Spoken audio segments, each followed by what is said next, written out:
In a world where everyone is running Noelle, it is pretty cool to suddenly see a Megachad on the top of the leaderboard. The reason Megachad can be so good is because of his flexing passive, which gains him 2.5 damage whenever he flexes. And in the current meta, where you outrun the ghost for hours on end, this is a lot of time you have to flex. The longer you stay alive, the more damage you will rack up from the passive over the run. I will say, this particular run was quite lucky, because he found 2 anvils early on as well as 2 early credit cards. This is of course pretty crazy RNG, but crazy RNG is required to be on the top of the leaderboard. Now, ever since Silvername's meta-breaking run that I covered in my last video, everyone is flying around for hours during the final swarms. Because this has become the meta, the Megachad and other players on top of the leaderboard are now running turbo socks as well as ice skates. Besides turbo socks, these are some of the items that help you gain the speed and extra jumps you need to be able to outrun the ghost for that long. Now, besides that, he's also running Grandma's Tonic, which is just a very strong damage dealing item in the precision tome meta.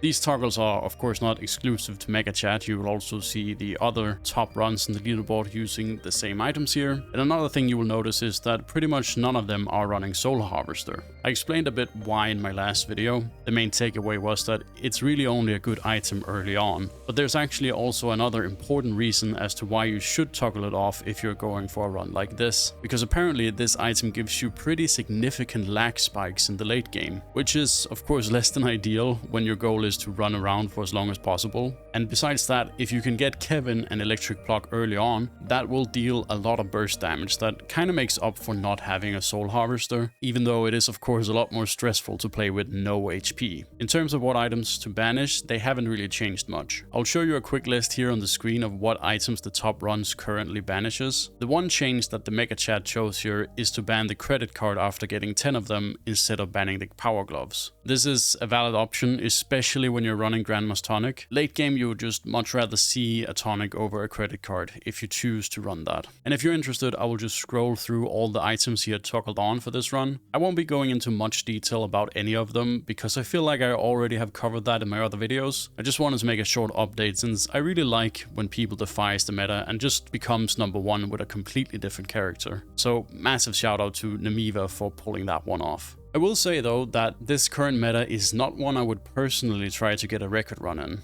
It's just not that fun to run around the map and dedicate 8 hours of your life where you mostly just jump around to try and pull off a high score. But hey, if you do pull it off, some random dweeb on the internet like myself will think you're really cool and maybe even make a video about your run. Now do remember, the meta changes all the time, so for all the most recent information about the current meta, you should just head to megabonk.fun where you can see all of this info for yourself. But yeah, that's pretty much all I got for today. See you in the next one. Peace.